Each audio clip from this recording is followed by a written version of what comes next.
Good day. My name is John Vincent S. Saracanlao. You can call me Sir John or Dr. Saracanlao.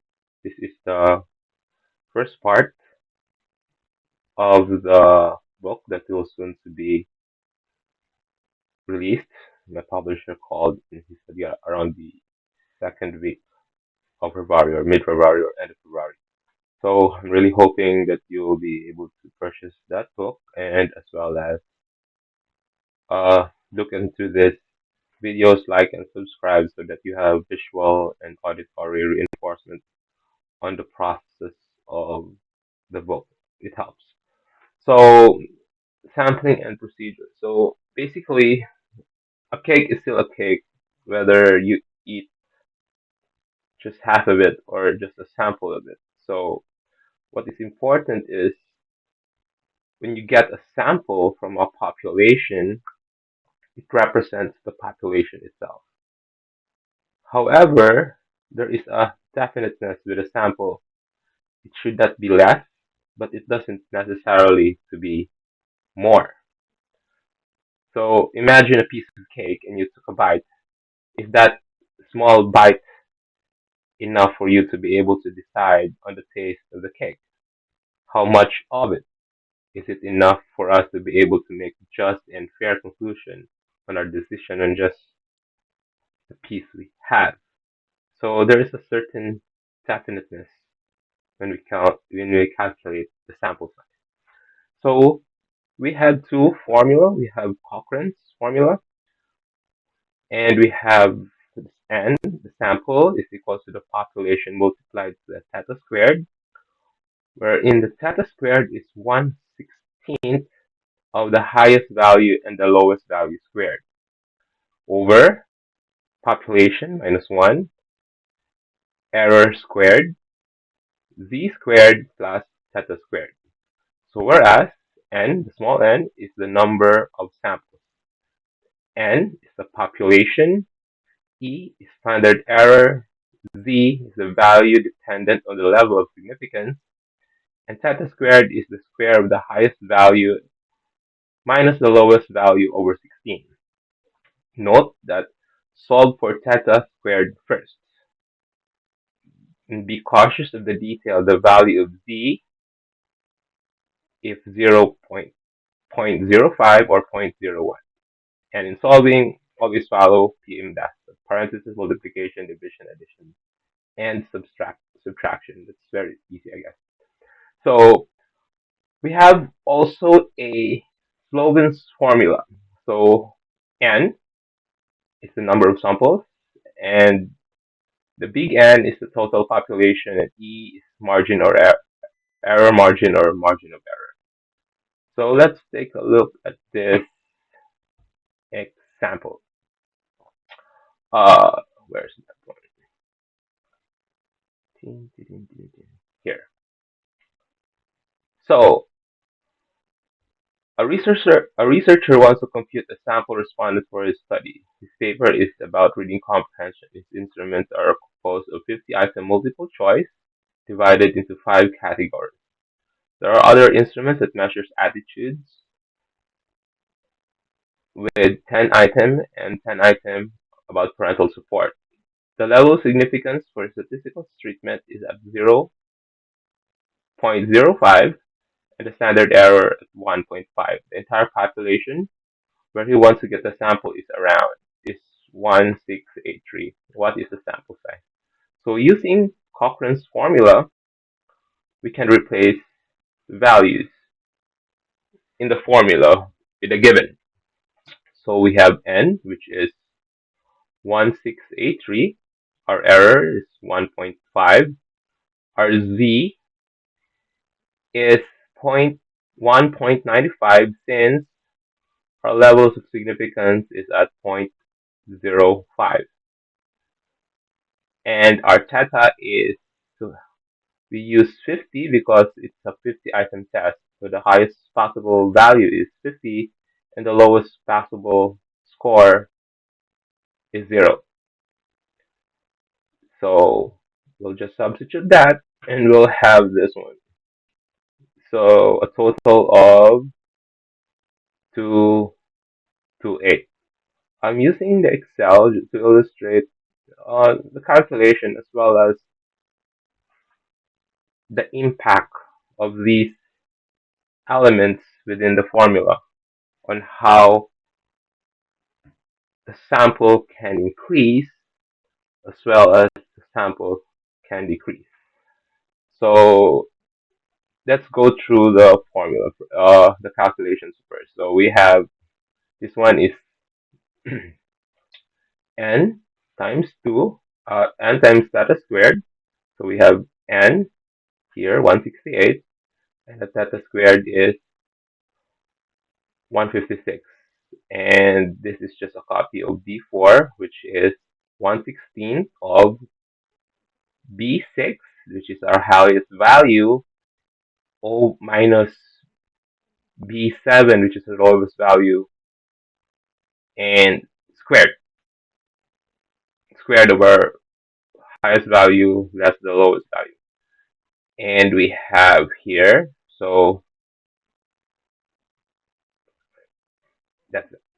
So our numerator, n times theta squared, is equals to 262969. And our n minus 1 is 1682. Our square of our error is here, so we square our error and over the square of our z, which is z is 195 because our level of significance is 0.05. So that's the square of b3 and the square of over the square of b4. And what's next? This one. That's it. And we have the n minus 1 over the square of error and over n minus 1 multiplied to the square of error over the square of z. And that is this.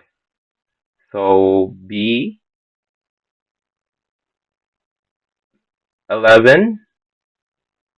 B11 multiplied to no B11 B11 minus 1, yeah, B11 minus 1, so that's B11, I'm sorry, and multiplied to B12, which is our E, the square of E over the square of Z. And we have here n minus 1 plus, I think there's a, there, plus the theta squared. So that's 1151.5. So our n is B10 n times theta squared over n minus 1 multiplied to the square of error over square of z plus theta squared.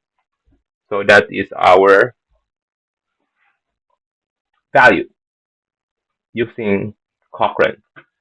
Another formula is Slovin. So Slovin is quite simple. It's n over 1 times 1 plus n multiplied to the square of the error. And that's how you'll get your value. So as you can see here, it's slightly less. In Slovin, we have 323 not respondents from 1683, and with Cochran we have 228.37. The question is when to use Cochran and Slovin. So there's a discussion here on that. So since there are two different formulas, Slovin and formula, in getting the sample size, the question is when to use Cochran and Slovin's formula. The answer is simple, and that is dependent on what information does the researcher have, the known and the unknown. Slovin does not require a lot of information. It only requires a population and margin of error. The researcher can dictate margin of error depending on the level of significance. And the greater the margin of error, the lesser the sample size. So if this is 0.001, it becomes bigger. So the greater the margin of error or level of significance, the lesser. So when you say zero point zero 0.01 in a 0.05, that is level of significance, you are about 95% sure of the result based from the sample. But if you say 0.01, you are like 99% sure based on the sample and the result. So based on the given, it's just 0.05. Okay, see how the results change when you change some elements within the formula, some values within the formula. In Cochrane, the following informations are needed. The population, standard error is Z, which is dependent to the level of significance. So it's either zero point zero 0.05 or zero point zero 0.01, which was discussed, which that means. The higher the degree of significance from 0.05 to 0.01, which means the higher the terms of degree of significance and level of confidence. Then the higher the value of Z, this, this C will then be divided the error based on formula. Aside from the level of significance, the value the theta squared is also used, from which the theta squared is 1/16 of the highest value minus the lowest value. So technically, in a performance of 50 item test, the value is 50, which is the highest possible score, and 0. All this information is used to calculate a more definite sample to be gathered.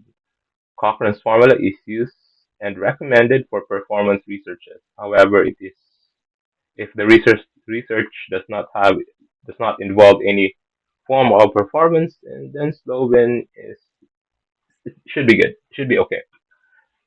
Like effective measurements, scores from 1 to 4. In Cochrane, you have 1 0. That means it's either correct or wrong. Non-continuous items, and this one continuous items. So let's look at this one, our formula. So let's say our standard error. Let's change some elements here. So our standard error is 1.5, which is by default. So if you change that by 2, it lowers the number of respondents. But remember, this is a standard error. So the default is still at 1.5, and our level of significance is Z. So remember, if it's changed, the error is changed. The bigger the error, the lower the respondents. Basically, that's it. And same elements goes with others. So let's look at Z. Since our level of significance is wait, Z is 195 because our level of significance is 0.05. What if we change that to a level of significance is 2.57 because our level of significance is at 0.01? Thus, it increased respondents. Why? Because you want to have more confidence in your sample. But based on the example there, it's just 1.95. Let's look at our highest value. Let's say the test is not 1 to 40, 1 to 50, it's just a 40 item test. And it changes the changes the setup. So it becomes 40, and so from 50, it becomes lesser because your numbers are less. So it's also expected that your sample shouldn't have more. Your question, yeah, the performance is lesser, so it will go down. It will go down. So if you have one question, if you have let's say two, no, say you have five questions, then two respondents should be a five question of performance of five and non-continuous scores, so five items. So three respondents should be okay. But in this case, we have 50. So we'll change that one. Let's say you have more items in your test. And you'll see as the more items in the test, the respondents, number of respondents also increase. I hope you understand the fluidity. You get the fluidity. You understand that if we increase our level of significance, changing this from 1.5 to 2.57, it increases our sample simply because we want to be more confident, so we have to take more samples. You understand? Hopefully, you know. So we have our lowest value is still 50, so our respondent is around 228. I want to show you also the fluidity of the elements within the formula. So, in an applied perspective, you still have to maintain you still have to follow the formula. It's just up to you if you want to be more confident, then you put point 275, 2.75. I know 2.57. I'm sorry, 2.57. You want to be more confident with the result, but you also increase the number of respondents. So you want less respondents, uh, uh, lesser questions. Uh, if you have 50 is a good item. So you have this exact amount of respondents. And the same with Slovins. We have here our n and our error of significance, and it's n plus 1, 1 plus n multiplied to the square of e, and this one is n 1 plus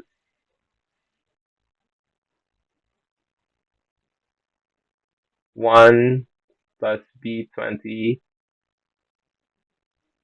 yeah, 1 plus b20 times 21, b21, b21, pair of the square of the significance, and multiply to 2, and our n is b20 over b20, which is our population, over this 1 plus n multiplied to the square of error. So let's say you want to change your level of significance. You want to be more confident in your results. So change at 0.01, and you increase also the number of respondents. The more confident you are with the sample, you want to have a 99% confidence level of significance. You also increase the number of respondents.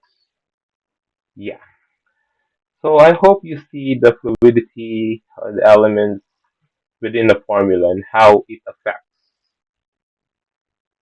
the result.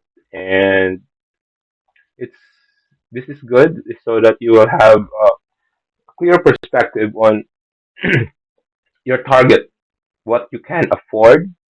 Let's say one of the hardest parts in research is gathering.